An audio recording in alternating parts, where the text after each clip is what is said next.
not good, like at all. So I was like, God, this is what happens when we, listen to this music. We're contaminating ourselves. And I was like, I can't do that. I can't. So just be really, really careful, because you're feeding something with the music that you listen to, whether you know it or not. It's not just for entertainment. Just like God uses music for purpose, the enemy uses music for purpose too. Right. So the devil is desperate for our worship. Desperate for our worship. That's the main thing. He told Jesus, he would give him, when he was tempting him in the desert, he told him, I'll give you all power, authority, and glory if you will worship me. That's a lot to give somebody just for worship. So he told Jesus that he would give him all of that stuff.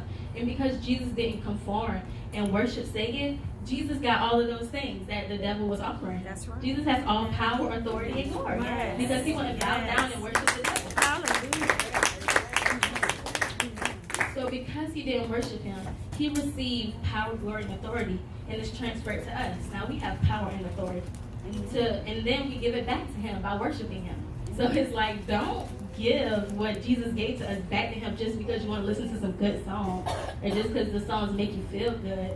It's deeper than we know. It's way, way deeper than we know. You got to look at the root of things. So our worship to God is so important because it strips the authority away from the enemy.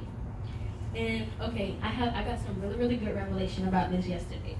So I was in my word. Well, first of all, I just want to let y'all know that the enemy was really attacking me like that.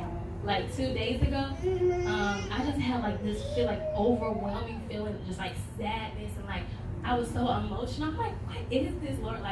What? And it was you're getting attacked because of the word that you're about to bring forth, because of what's going to happen. So I just want y'all to know, whatever's going to happen is going to be big. Yeah. So raise your expectations. And then yesterday I went to work and I just got sick, really, really sick. And I was like, wait, I couldn't open this. I had a whole migraine on this side. I couldn't open my eye. I felt nauseous. I'm like, Lord, what is going on? I'm really getting attacked. Why? I thought I had authority. I thought I had power over this. What's going on? And he was like, just press in my presence. So when I went home, I was like, the only thing I want to do right now is get into his presence. So I just got into his presence and I just worshiped. And all of that sickness left when I worshiped. So that's just the power worship has. We need to deepen our revelation, our understanding about worship. It's not just about coming up here, lifting our hands and singing a song. It's where's your heart at? Because if you're just up here saying words, it's not worship. You're just saying words. So we need to check our hearts when we worship. Our hearts need to be in it. Not just our face, not just our mouth, not just our hands, but our everything, our whole being needs to be in worship. So he took me to Matthew. And it was talking about when Jesus was first born. And King Herod, the wise men came to King Herod and they were like, where is, the king of the Jews? He was just born. We saw his star. We want to go worship him. And when King Herod heard that, he was very, very troubled. And he was enraged. And so he called a whole meeting for everybody to come around to see what we going to do about this baby that was just born king of the Jews.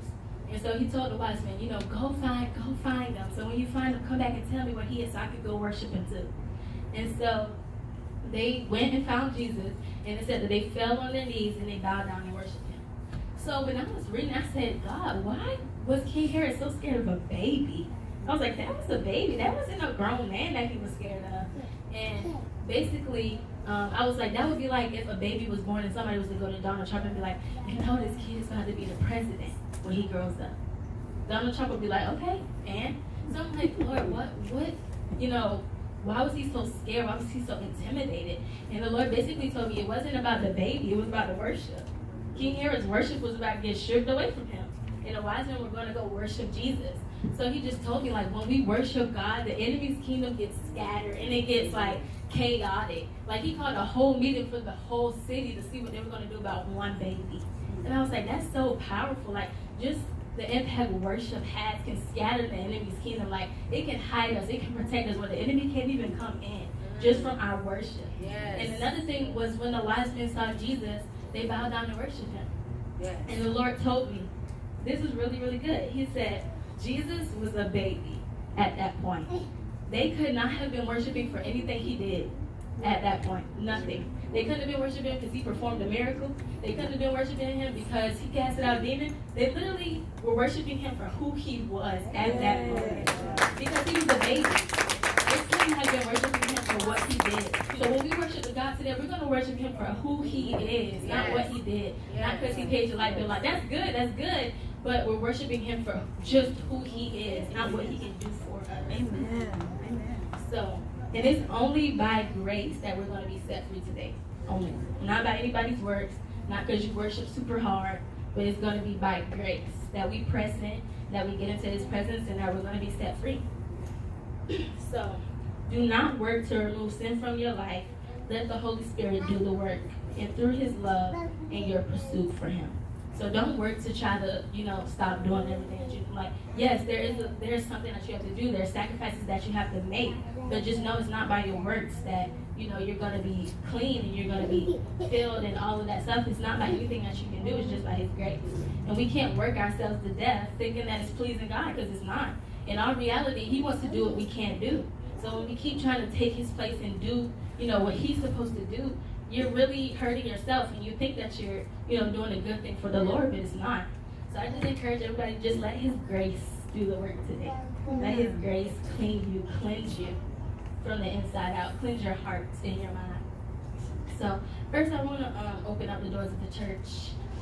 If anybody's not saved, if anybody doesn't know Jesus, who we're talking about, who we're preaching about, this whole thing is because of him. So if anybody wants to accept him,